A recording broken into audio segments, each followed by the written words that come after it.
Okay. It's recording. We're live. Okay. Good evening. Tonight we are going to talk about the Indian independence and class struggle. And without delay, I invite Adiraj Bosch to make the presentation. The presentation will be made in 3 pieces. One today, the other one tomorrow, the other one on Tuesday. So all of you are invited to join us to listen about class struggle and Indian independence. Please, Adiraj, go on. Bolo. Greetings, comrades. Today is the 74th Independence Day of India since 1947, and this day is significant for many reasons that goes beyond just the struggle for Indian independence. For one thing, we have to understand the place of the Indian independence struggle in the wider struggle against imperialism. Since the 18th century, India has been at the receiving end of colonial imperialism, and then later on, when new imperialism emerged, the same colonial infrastructure was converted for the imperialist-led exploitation of India. And in all of this time, the struggle against this oppression, primarily led by British capital, this struggle has influenced not just the Indian setting, but has had a global impact. For one thing, we have to understand, when India gained its independence in 1947, the entire keystone of the arc of imperialism in Asia and Africa collapsed. Soon after India's independence, there was the decolonization movement in Africa. There was the decolonization of Southeast Asia. That, of course, began before Indian independence was achieved. But without Indian independence, it would have been that much harder for Indochina and for Indonesia to become independent. One must remember, it was Indian sepoys who were deployed in Indonesia and in Vietnam to pacify the independence movements there. By losing India, imperialism as a whole lost a very important tool to oppress working people everywhere. This global context is lost in the narratives that we are fed when we study the history of Indian independence struggle. In our school textbooks, we are given a narrative of personalities. We are told in terms of what Gandhi did, what Gandhi's associates did, what the Congress party did, what Nehru did, what Motilal Nehru did, the internal struggles within the Congress, which aren't as important in the grand scheme of things as the actual struggles of the common people, without which Indian independence would never have been achieved, without whose sacrifice this great achievement of the decolonization of oppressed nations would not have happened. So my first topic here is to talk about the narratives that are set up and that we must challenge from our leftist revolutionary point of view. We put the working class and the oppressed masses first at the center of history. The history that we are given, especially in school textbooks and in popular memory, is a history of great personalities and their achievements. What this does is it blinds us from seeing the sacrifices and struggles, the everyday sacrifices and struggles, which go on to shape the Indian independence movement. Let us take, for example, the momentous occasion that was the Indian naval mutiny of 1946. In the aftermath of the trial of the INA soldiers in the Red Fort in 1945, there were uprisings across the country. There was an uprising in Calcutta led by student youths who had practically taken over the city and barricaded half of it. British authority in Calcutta, the centerpiece of British imperialism in South Asia, and one would argue the entire southern cone of Asia, was lost that very moment. In February of 1946, just a few months thereafter, there was a mutiny of naval ratings in Bombay. It started with a struggle for good rations, and it emerged into a call for independence.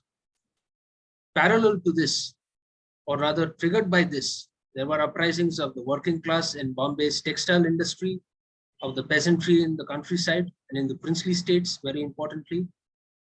There were strikes in the jute mills in Calcutta. There were strikes in the port of Karachi and Bombay. There was an uprising all across the country. And those who have lived through that time, and I have had the good fortune of meeting one such person, late comrade George Gomez. Those who have lived through that time testify that it was at the edge of a revolution. How this revolution was stifled and destroyed? It took the combined conspiracy of the Congress Party, the Communist Party of India, and the Muslim League and the British Empire conspiring together using force. It was Indians, sepoys, and the Scottish Highlanders who were deployed to crush the mutiny. Ultimately, it was an actual fight. Indians were fighting British in 1946 after having fought for them all over the world. This history is given only 2 pages in some of the history books that we are offered.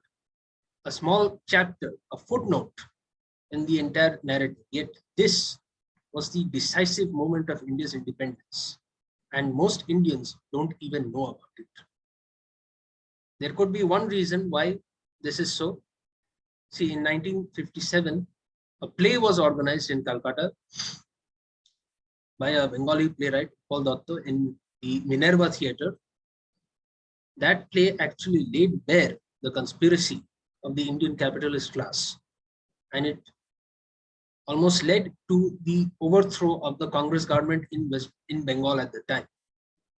This memory and this play became subversive. It is natural then that the Indian capitalist class would want to suppress the memory of the mutiny and of the revolutionary struggle that was waged there. It is our task, our duty to understand and preserve this history and to spread it. When we are talking about Indian independence, there are 2 contradictions that we have to consider. On the one hand, we celebrate the victory that was won against British imperialism in 1947, a victory that was won through the blood, sweat, and toil of the working masses. And on the other hand, we have to acknowledge the failure of this independence to achieve the most pressing social changes, the most pressing social questions that were posed by the struggle. Even today, landlessness in India is very high. Absolute poverty, abject poverty is still one of the highest in the world. Inequality has reached proportions that have not been seen since the days of the British Raj. 10% of Indians own more than 70% of India's wealth. India's billionaire class expanded its wealth by 73%, while India's poor barely made a dent, not even 1% of increase. Modern India can best be summarized as this. It is a rich country with extremely poor people. A rich country where one minute. Pause.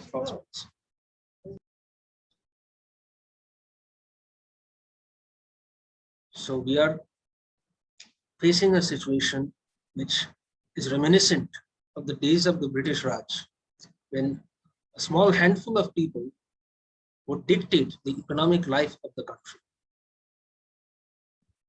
This is a situation that has come about because the spirit of independence, that spirit of class struggle, was betrayed by the people who purported to lead it, to represent it. This betrayal can be seen most glaringly through the manner in which partition was done. We must understand the historical context here. Because of the policies of British rule, Muslims, in particular, Muslims in Bengal, were extremely disenfranchised economically and politically. The British required the assistance of the Indian upper class gentry in order to rule and administer over India. This class had a disproportionate influence over Indian politics and Indian society for most of the 19th century, especially so after the rebellion of 1857, till about the early 20th century, when the Muslim population began to struggle against its disenfranchisement. This class reacted against the masses rather than express solidarity and bring them into the mainstream of the Indian independence struggle. The Indian independence struggle was becoming something exclusionary and influenced to a great extent by Hindu iconography. For example, there was an instrument called the Bomb of Kali, which was used during the Swaraj movement to describe a terroristic anarchist bomb attack. But yes, this religious iconography, the symbolism alienated the Muslims, and their main core concern of economic disenfranchisement was never addressed. This sowed the rift between the two communities, which the British were quick to exploit. The Muslims amongst themselves had a small elite, which, while not as influential as the Talking about partition and the Muslim population in India had been marginalized progressively since the rebellion of 1857. British economic policies, primarily the zamindari policy, had further disenfranchised them. The destruction of Indian traditional industry, in which Muslims had a great part, like the textile industry, had again added to their woes. In response to all of this, the Muslims began to get organized, and the British saw this as an opportunity to exploit the rift and create a rift between Hindus and Muslims, dividing the emergent national movement that was emerging from Bengal, and also in Maharashtra. It's important to understand their role as well. The strategy of divide and rule ultimately culminated in the partition movement and the movement to create a separate homeland for Muslims. The blame for this, of course, should be put at the feet of the British, but the Congress Party and the Indian elites who led the independence movement also failed the aspirations of the minorities of India. This must be acknowledged, especially when they felt discriminated against during the era of the Congress ministries in 1937. That was when the British had decided to delegate some degree of autonomy to the Indian people through the formation of local councils and assemblies, part of the Government of India Act of 1935. And most people don't know this, but the Government of India Act of 1935 also became the groundwork of the modern Indian Constitution. A lot of elements were actually incorporated into our present Constitution. But yes, this last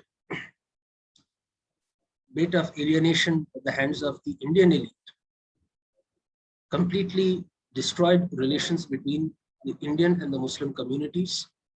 And it became apparent to many within the minority population that they would never have equal rights in a united India dominated by Hindus. This created the basis on which they could justify the creation of a separate homeland. For the most time, this was actually a very unpopular demand, because culturally, Hindus and Muslims across India, across its various regions, share more similarities than dissimilarities. It was the British economic policy, the arrogance of the Indian elite, the zamindari system, and the successive failures of the Indian Congress Party and Indian political representatives to reach out to the minorities. The big exception emerged in 1946, when Hindus and Muslims and Sikhs and even Indian Christians fought side by side during the Indian Mutiny, there was no communalism between them. Even during the Red Fort trial, there was a Hindu, Muslim, and a Sikh standing trial for fighting against British imperialism. The image electrified the country.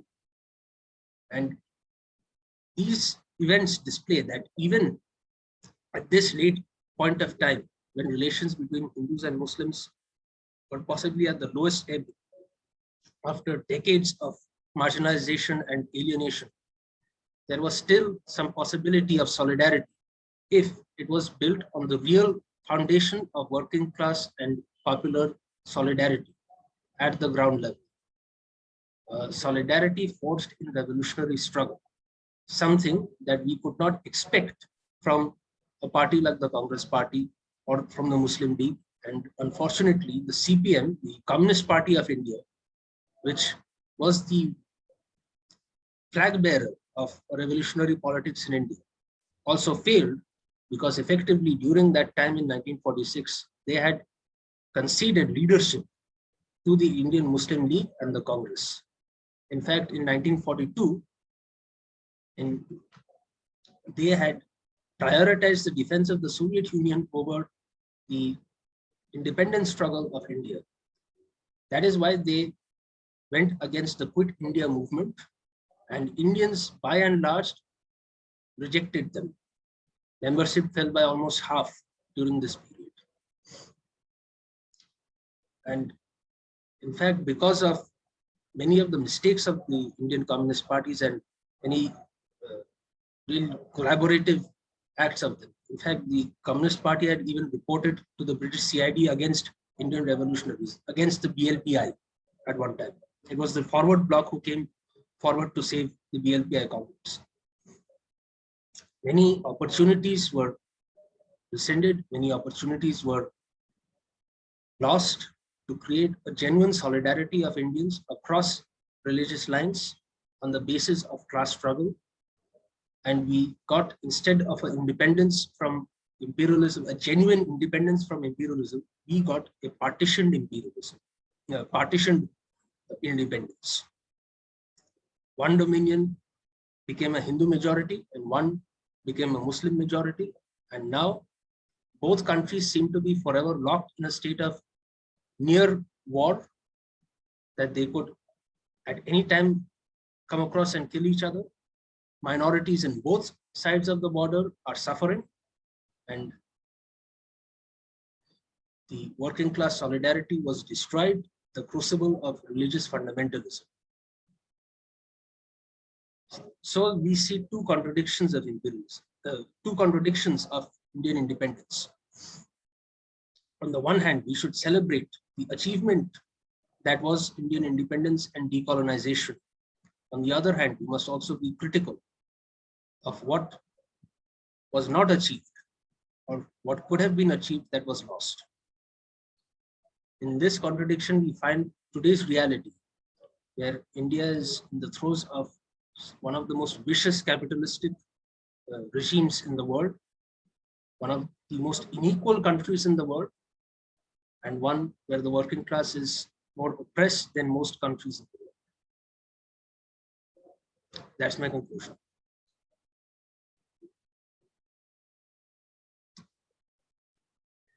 Okay, Adiraj, thanks for this introduction. This is the first part of a three-part series that we are going to talk about Indian independence and the role of class struggle.